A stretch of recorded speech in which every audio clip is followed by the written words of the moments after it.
నమస్తే, welcome to city cable news. ముందుగా headlines. ఆరోగ్యశ్రీకి ఇవ్వాల్సిన డబ్బులన్నీ ఏం చేశారు? మీడియా ముఖంగా సీఎం జగన్ ను నిలదీసిన ప్రతిపాటి.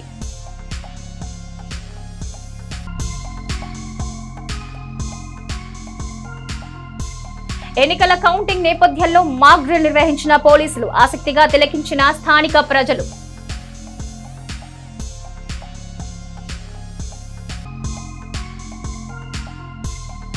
శ్రీ వెంకటేశ్వర స్వామి ఆర్యవైశ్య కళ్యాణ మండపంలో కొనసాగుతున్న జాతీయ స్థాయి నృత్య పోటీలు, వివిధ రాష్ట్రాల నుంచి తరలివచ్చి ప్రదర్శనలు చేస్తున్న కళాకారులు.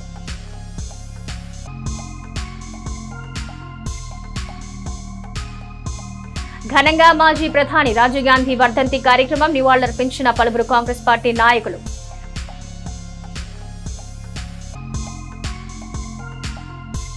అత్యంత వైభవంగా జరుగుతున్న శ్రీ లక్ష్మీ నరసింహస్వామి పంచాహ్నిక కళ్యాణ మహోత్సవం, వేలాదిగా తరలివచ్చి స్వామిని దర్శించుకుంటున్న భక్తులు. రాష్ట్ర వ్యాప్తంగా Aarogyasri employee health scheme EHS కు ఇవ్వాల్సిన డబ్బులన్నీ ఏం చేశారంటూ జగన్ ప్రభుత్వానికి సూటి ప్రశ్న సంధించారు మాజీ మంత్రి చిలకలూరిపేట కూటమి అభ్యర్థి ప్రతిపాటి పుల్లారావు. బకాయిల కోసం ఆసుపత్రుల యాజమాన్యాలు ఏళ్ల తరబడి మొత్తుకుంటున్నా పట్టించుకోకుండా ఏం చేస్తున్నారని ఆయన నిలదీశారు. దాదాపు 1500 కోట్ల రూపాయల వరకు రావాల్సిన బిల్లుల కోసం ఆరోగ్యశ్రీ నెట్వర్క్ ఆసుపత్రులు సేవలు నిలిపివేతకు నిర్ణయించిన నేపథ్యంలో విడుదల చేసిన ఒక ప్రకటనలో వైకాపా ప్రభుత్వ తీరును దుయ్యబట్టారు ప్రతిపాటి పుల్లారావు. 5 ఏళ్లుగా ఆసుపత్రులు కోరుతున్న సేవల రుసుములు పెంచకపోగా 100 కోట్ల రూపాయలు బకాయిలు పెడితే వాళ్లు మాత్రం ఎలా మనుగడ సాగిస్తారో చెప్పాలన్నారు. పేరుకు మాత్రం ఆరోగ్యశ్రీ పరిమితిని పెంచాం, సేవల పరిధిని విస్తరించామని గొప్పగా చెప్పుకునే ప్రభుత్వం పనిచేసే ఆసుపత్రులకు బిల్లులు ఇవ్వకపోతే ఏం లాభమని ఆవేదన వ్యక్తం చేశారు ఆయన.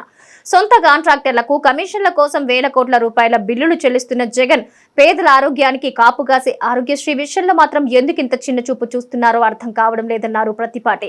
నిజానికి ఈ ప్రమాదాన్ని ముందే గుర్తించి ఖజానా నిధులు ఇష్టానుసారం దుబారా చేయకుండా అడ్డుకోవాలని, ఆరోగ్యశ్రీ వంటి అత్యవసర సేవలకు చెల్లింపులు ఆగకుండా చూడాలని తెలుగుదేశం పార్టీ తరపున మొదటి నుంచి సూచిస్తూనే ఉన్నామన్నారు. అంతేకాక కోడ్ అని చెబుతున్నవి కూడా కాకమ్మ కథలే అని ప్రతిపాటి అంతకు ముందు బిల్లులు కూడా ఇవ్వకుండా వారినెవరు అడ్డుకున్నారో చెప్పాలన్నారు. పైగా అమల్లో ఉన్న పథకానికి నిధులు ఇవ్వడానికి నిబంధనలు అడ్డు కావని, అది ఒక పక్క అయినా వారికి 1000 కోట్ల సంతర్పణ చేస్తున్న తరుణంలో ఆసుపత్రుల విషయంలో మాత్రం నిబంధనలు ఎందుకు అడ్డుకుంటున్నాయో సమాధానం ఇవ్వాలన్నారు. ప్రభుత్వం తక్షణమే బిల్లులు చెల్లించని పక్షంలో ఆరోగ్యశ్రీ నెట్వర్క్ ఆసుపత్రుల సేవలు నిలిచిపోయినా ఏ ఒక్క ప్రాణానికి ఇబ్బంది వచ్చినా జగన్ ప్రభుత్వానిదే పూర్తి బాధ్యత అన్నారు ప్రతిపాటి పుల్లారావు. ఎన్నికల కౌంటింగ్ నేపథ్యంలో ఎలాంటి అవాంఛనీయ ఘటనలు జరగకుండా పోలీసు సిబ్బంది అప్రమత్తమయ్యారు. పల్నాడు జిల్లా ఎస్పీ మల్లికా గర్గ్ ఆదేశాల మేరకు నర్సరావుపేట డీఎస్పీ సుధాకర్ రావు ఆధ్వర్యంలో పోలీసు అధికారులు సిబ్బంది మాక్ డ్రిల్ నిర్వహించారు. ఇందులో భాగంగా అలర్ట్లు జరిగినప్పుడు కట్టడి చర్యలను పోలీసులు చేసి చూపించారు. ఆందోళనకారులపై లాఠీ చార్జ్, వాటర్ క్యాన్లు ఉపయోగించడం తదితర దృశ్యాన్ని స్థానికులు ఆసక్తిగా తిలకించారు. ఈ సందర్భంగా డీఎస్పీ సుధాకర్ రావు మాట్లాడుతూ ఏదైనా సంఘటన జరిగినప్పుడు పోలీసులు యాక్షన్ ఎలా ఉంటుందో తెలిపేందుకే ఈ డ్రిల్ నిర్వహిస్తున్నామని, శాంతి భద్రతలకు ఎవరైనా విఘాతం కలిగిస్తే కఠిన చర్యలు తప్పవని హెచ్చరించారు.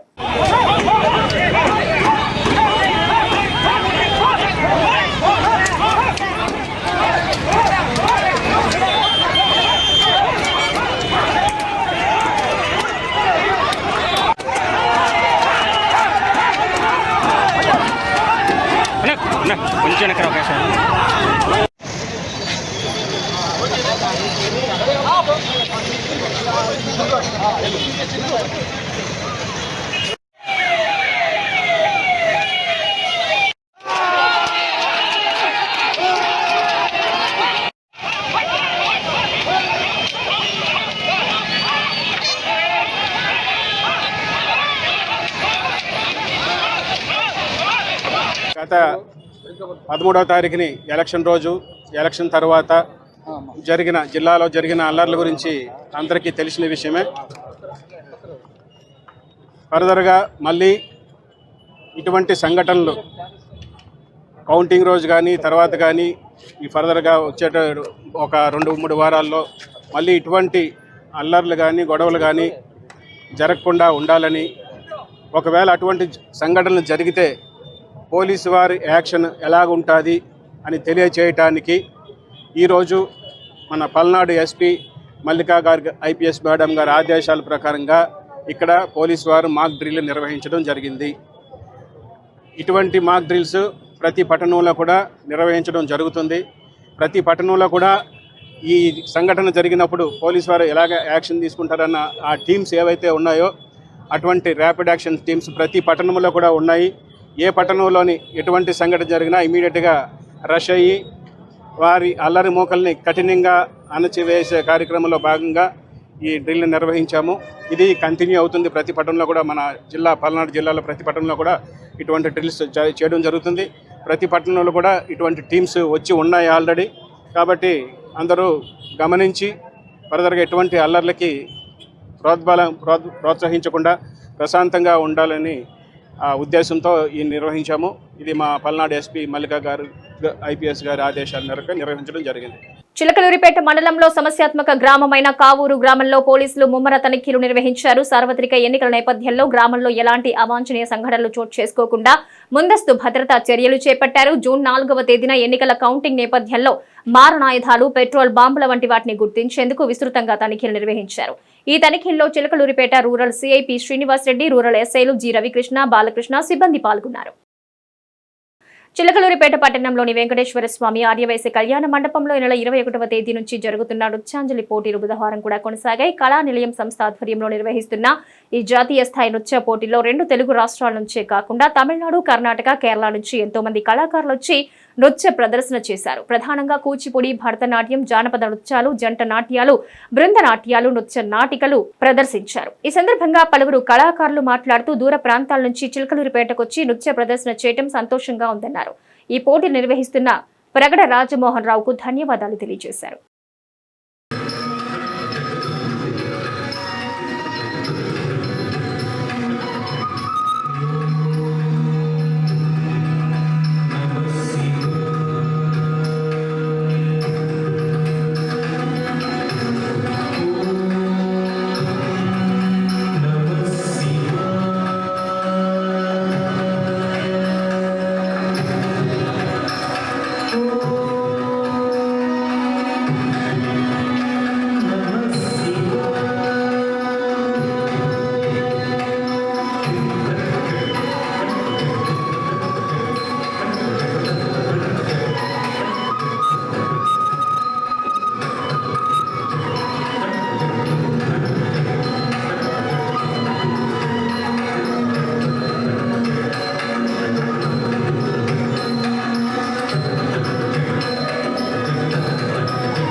నుంచి వచ్చాను. ఇక్కడ డాన్స్ చేసినందుకు చాలా సంతోషం. అందరికీ నమస్కారం. నా పేరు యశస్విని. నేను 3వ తరగతి చదువుతున్నాను. మా నాన్నగారి పేరు శ్రీనివాసరావు, మా అమ్మగారి పేరు వేదకుమారి, మా గురువు గారి పేరు ఆలుపాటి ప్రజ్ఞ. నేను తెనాలి నుంచి. అందరికీ నమస్కారం. నా పేరు యోషిత. నేను 2వ తరగతి చదువుతున్నాను. మా నాన్నగారి పేరు కార్తీక్, మా అమ్మగారి పేరు సంధ్య. చిలకలూరిపేట పట్టణంలోని చిన్న పసుమర్రు ఓగేరు వాగు పక్కన వెంచేసి ఉన్న శ్రీ అయ్యప్ప స్వామివారి దేవస్థానంలో శుభ బుధవారం పురస్కరించుకుని స్వామివారికి ప్రత్యేక పూజలు అభిషేకాలు నిర్వహించారు. దేవాలయ కమిటీ అధ్యక్షులు వెల్లంపల్లి రవిశంకర్ ఆధ్వర్యంలో జరిగిన పూజాది కార్యక్రమాల్లో భక్తులు పెద్ద ఎత్తున పాల్గొని స్వామిని దర్శించుకుని తీర్థ ప్రసాదాలు స్వీకరించారు. అనంతరం ఆలయ కమిటీ సభ్యులు నెలవారీ దాతల ఆర్థిక సహకారంతో భక్తులకు అన్నదానం ఏర్పాటు చేశారు. ఈ సందర్భంగా దేవాలయ committee joint secretary Nagabairu Jaganmohan Rao మాట్లాడుతూ అయ్యప్ప స్వామి దేవాలయంలో జరిగే అభివృద్ధికి ప్రతి బుధవారం జరుగు అన్నదానానికి అలాగే గోవుల ఆహార పోషణ కొరకు దాతలు సహకరించాలని కోరారు. ఈ కార్యక్రమంలో కమిటీ సభ్యులు గోలి వెంకటేశ్వర్లు, దివ్యాల సుబ్రహ్మణ్యం, కురుస్వామి, మంగారావు భక్తులు పాల్గొన్నారు.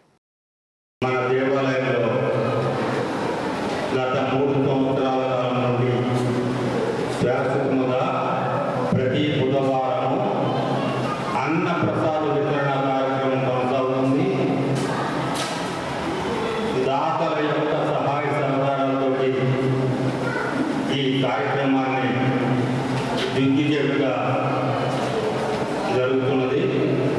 నెలవారీ దాతలంటే నెలకు 500 రూపాయలు పైబడి చెల్లించిన వారిని నెలవారీ దాతలుగా వ్యవహరించబడతారు. ప్రతి బుధవారము వారి పేరుతో దేవాలయం నందు అర్చన పూజా కార్యక్రమం నిర్వహించడం జరుగుతుంది. మరియు అన్న ప్రసాద వితరణకు దాతలుగా వ్యవహరించబడతారు. ఈ విధంగా ప్రతి బుధవారం జరుగుతుంది. శ్రీ భూనీల రాజ్యలక్ష్మి సమేత శ్రీ లక్ష్మీ నరసింహస్వామి పంచాహ్నిక కళ్యాణ మహోత్సవంలో భాగంగా 3వ రోజైన మంగళవారం సాయంత్రం స్వామివారి పొన్నమాను సేవా కార్యక్రమం జరిగింది. ఆలయ ప్రధాన అర్చకులు భావనారాయణ ఆధ్వర్యంలో స్వామివారికి ప్రత్యేక పూజలు నిర్వహించారు.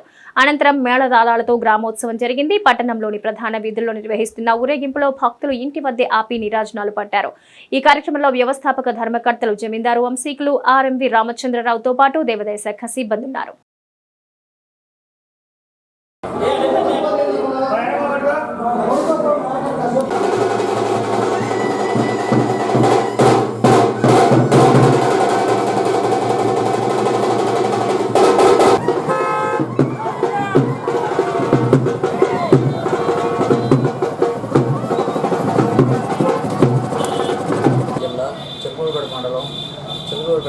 చిలుగూడ మండలం కొమగొల్లిపాడు గ్రామంలో వేంచేసి ఉన్న శ్రీ లక్ష్మీ నరసింహస్వామివారి దేవస్థానంలో ఈ 19/5/2024 నుండి 24/5/2024 వరకు పంచాహ్నిక కళ్యాణ మహోత్సవ కార్యక్రమం జరుగుతుంది. ఈ కళ్యాణ మహోత్సవంలో భాగంగా ఈ 22వ తారీఖు రాత్రి 4 గంటలకు స్వామివారి కళ్యాణ మహోత్సవ కార్యక్రమం జరుగుతుంది. అందువలన భక్తులెల్లరూ ఈ కార్యక్రమంలో పాల్గొని తీర్థప్రసాదాలు స్వీకరించవలసిందిగా ప్రార్థించున్నాను. సుమధుర గీతాలు రాసిన గొప్ప సినిమా కవి వేటూరి సుందర రామూర్తిని ప్రముఖ సాహితీవేత్త డాక్టర్ పివి సుబ్బారావు అన్నారు. గ్రంథాలయ అభివృద్ధి కమిటీ ఆధ్వర్యంలో బుధవారం చిలకలూరిపేట పట్టణంలోని స్థానిక గ్రంథాలయంలో జరిగిన వేటూరి సుందర రామూర్తి వర్ధంతి కార్యక్రమంలో ఆయన మాట్లాడారు. 5,000కు పైగా పాటలు రాసి 8 సార్లు నంది అవార్డులు అందుకున్న సుందర కవి సుందర రామూర్తి అన్నారు. ఆయన్ని గుర్తు చేసుకోవడం తెలుగువారి అందరి బాధ్యత అని డాక్టర్ పివి అన్నారు. ఈ కార్యక్రమంలో పలువురు పట్టణ ప్రముఖులు పాల్గొన్నారు. సినీ కవుల్లో విలక్షణమైన కవి వేటూరి సుందర రామూర్తి గారు. ఆయన 15వ వర్ధంతి సందర్భంగా ఆ మహనీయుడిని సంస్మరించుకోవడం సినీ ప్రేక్షకులందరి కర్తవ్యంగా భావించాలి. ఆయన సుందరరామూర్తి గారు జనవరి 1వ తేదీ 1936లో కృష్ణా జిల్లా పెదకళ్ళేపల్లిలో జన్మించారు. తొలి రోజుల్లో ఆయన ఆంధ్రపత్రికలో ఉపసంపాదకులుగా పనిచేశారు. ఆయన చాలా గొప్పగా ప్రతిభావంతుడు. వేటూరి ప్రభాకర శాస్త్రి గారు ఆయన పెదనాన్న. ఆ కుటుంబంలో మరి ప్రతిభావంతుడైనటువంటి కవిగా వేటూరి ఆయన బాగా ప్రసిద్ధులయ్యారు. దాదాపు సినీ రంగంలో 5,000 పాటలు వైవిధ్యభరితంగా ఆయన రాశారు. ఆయనకు ఆయనే సాటి అనిపించుకునే విధంగా. చిలకలూరిపేట పట్టణంలోని కాంగ్రెస్ పార్టీ కార్యాలయం ఇందిరాభవన్లో బుధవారం మాజీ ప్రధాని దివంగత నేత రాజీవ్ గాంధీ వర్ధంతి కార్యక్రమం జరిగింది. ఆ పార్టీ పట్టణ అధ్యక్షులు మొండితోక ప్రసన్న అధ్యక్షతన వహించిన ఈ కార్యక్రమంలో పార్టీ ఇన్ఛార్జ్ ఎం రాధాకృష్ణ మాట్లాడుతూ ఐటీ రంగంలో భారతదేశం అత్యున్నత స్థానం పొందడానికి కారకులు రాజీవ్ గాంధీ అని కొనియాడారు. నవోదయం వంటి కేంద్ర మంత్రిత్వ శాఖ ఆధీనంలో నడిచే పాఠశాలను నెలకొల్పి విద్యాభివృద్ధికి బాటలు వేసి మహనీయుడు రాజీవ్ గాంధీ అన్నారు. తొలుత మాజీ మున్సిపల్ ప్రతిపక్ష నాయకులు బేతంచెర్ల రామకోటేశ్వరరావు రాజీవ్ గాంధీ చిత్రపటానికి పూలమాలలు వేసి నివాళులర్పించారు. కార్యక్రమంలో భాష ఉమర్ అలీతో పాటు పలువురు పార్టీ నాయకులు కార్యకర్తలు పాల్గొన్నారు. మరి రాజశేఖర రెడ్డి గారు అహర్నిశలు కూడా కలగన్నారు. నిన్ననే మరి కడపకు వచ్చినటువంటి రాహుల్ గాంధీ గారు కూడా విషయాన్ని చెప్పడం అనేటువంటిది జరిగింది. రాజీవ్ గాంధీ గారి మరణానంతరం రాజశేఖర రెడ్డి గారు నాకు ఆదర్శప్రాయంగా నిలిచి అనేక రకాల సూచనలు సలహాలు ఇచ్చారు. వారిచ్చిన సూచన మేరకే నేను భారత్ జోడో యాత్ర అనేటువంటిది చేయగలిగాను. ఈనాడు ప్రజల హృదయాల్లో సుస్థిరమైన స్థానాన్ని సంపాదించగలిగానని చెప్పినటువంటి మాటల్ని మరి ప్రతి కాంగ్రెస్ కార్యకర్త కూడా ప్రజల్లోకి తీసుకువెళ్ళాలి. మరి షర్మిలారెడ్డి గారి నాయకత్వంలో రాష్ట్రంలో కాంగ్రెస్ పార్టీని బలోపేతం చేయడం ద్వారా, కాంగ్రెస్ విజయం కోసం పాటుపడడం ద్వారా రాహుల్ గాంధీ గారిని ప్రధానమంత్రిని చేసి రాజీవ్ గాంధీ గారికి మరి ఘనమైన నివాళులర్పిద్దామని చెప్పి ఈ సందర్భంగా తెలియజేస్తూ, మరి నిన్నటి ఎన్నికల్లో పూర్తి సహకారం అందించినటువంటి కాంగ్రెస్ పార్టీ నాయకులు కార్యకర్తలు అందరికీ కూడా హృదయపూర్వకమైనటువంటి ధన్యవాదాలు తెలియజేస్తున్నా. చిలకలూరిపేట పట్టణంలోని చీరాల రోడ్డులో ఉన్న ప్రగతి ఇంగ్లీష్ మీడియం స్కూల్లో 2024-25 సంవత్సరానికి గాను అడ్మిషన్లు జరుగుతున్నట్టు ప్రిన్సిపల్ వినీలాదేవి శ్రీకాంత్ కోరారు. తమ పాఠశాల నందు అర్హత, అనుభవం, అంకిత భావం కలిగిన ఉపాధ్యాయులతో బోధన తరగతులు నిర్వహిస్తున్నట్టు వెల్లడించారు. సువిశాలమైన క్రీడా ప్రాంగణం, ఆహ్లాదకరమైన వాతావరణంతో విద్యా బోధన ఉంటుందన్నారు. విద్యార్థులు ఒత్తిడికి గురి కాకుండా ఆటపాటలతో విద్య, అలాగే ప్రతి విద్యార్థిపై వ్యక్తిగత శ్రద్ధ ఉంటుందన్నారు. ప్రతి తరగతికి పరిమిత సంఖ్యలో మాత్రమే విద్యార్థుల్ని తీసుకోవడం జరుగుతుందన్నారు. 6 నుంచి 9వ తరగతి వరకు ఐఐటి తరగతులు నిర్వహిస్తున్నట్టు వెల్లడించారు. తమ పిల్లల భవిష్యత్తుకు బాటలు వేసేందుకు వెంటనే తల్లిదండ్రులు ప్రగతి స్కూల్ను సంప్రదించాలని వారు కోరారు. పట్టణంలోని కొమరివల్లిపాడులో వేంచేసి ఉన్న శ్రీ భూనీల రాజ్యలక్ష్మి సమేత శ్రీలక్ష్మీ నరసింహస్వామి పంచాహ్నిక కళ్యాణ మహోత్సవాల్లో భాగంగా పట్టణంలో ప్రతిష్టాత్మకంగా నిర్వహించే పెదరథం తిరునాళ్లు ఈ నెల 23వ తేదీ గురువారం సాయంత్రం 6:30 జరగనుంది. నరసింహస్వామి ఆలయ ధర్మకర్త జమీందారు వంశీలు ఆర్ఎంవి రామచంద్రరావు, ఆలయ కార్యనిర్వహణాధికారి ఆర్ సాయిబాబా ఈ రథోత్సవంలో పాల్గొంటారు. రంగురంగు విద్యుత్ దీపాల వెలుగులో స్వామివారు ఈ రథంపై ఊరేగనున్నారు. కావున భక్తులు తరలివచ్చి కనుల పండుగను తిలకించాల్సిన అవసరం ఉందన్నారు. పట్టణంలోని పెద్ద నందిపాడు రోడ్డులో కాకతీయ స్కూల్ ఎదురు ఉన్న పసుమరు వైపు వెళ్లే మట్టి రోడ్డు అధ్వాన్నంగా మారింది. గత 5 ఏళ్లుగా ఈ రోడ్డుకి మరమ్మతులు చేయకపోవడంతో ఏటేటా కురిసే వర్షాల వల్ల మట్టి కొట్టుకుపోయి గుంతలమయమైంది. రాళ్లు పైకి లేచి రాకపోకలకు ఇబ్బంది అవుతోంది. ఈ మార్గంలోనే డియర్ ఎన్ఎస్ డిగ్రీ కళాశాల కూడా ఉంది. నిత్యం అనేక వాహనాలు పొలాల వైపు వెళ్లే ట్రాక్టర్లు ఈ మార్గంలో తిరుగుతూ ఉంటాయి. కావున ఈ రోడ్డు మార్గాన్ని సిమెంట్ రోడ్డుగా మార్చాలని స్థానికులు కోరుతున్నారు.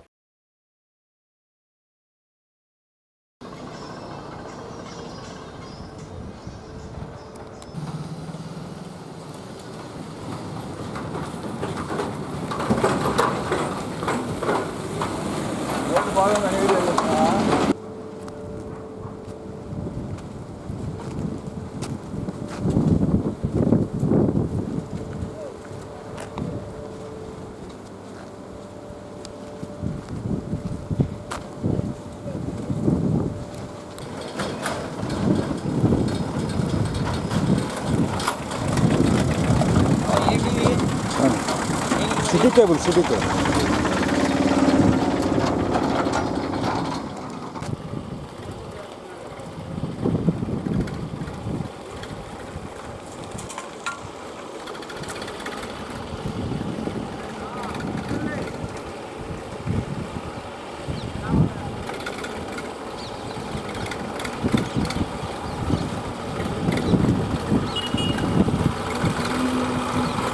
ఇవి నాటి సిటీ కేబుల్ న్యూస్. నమస్తే.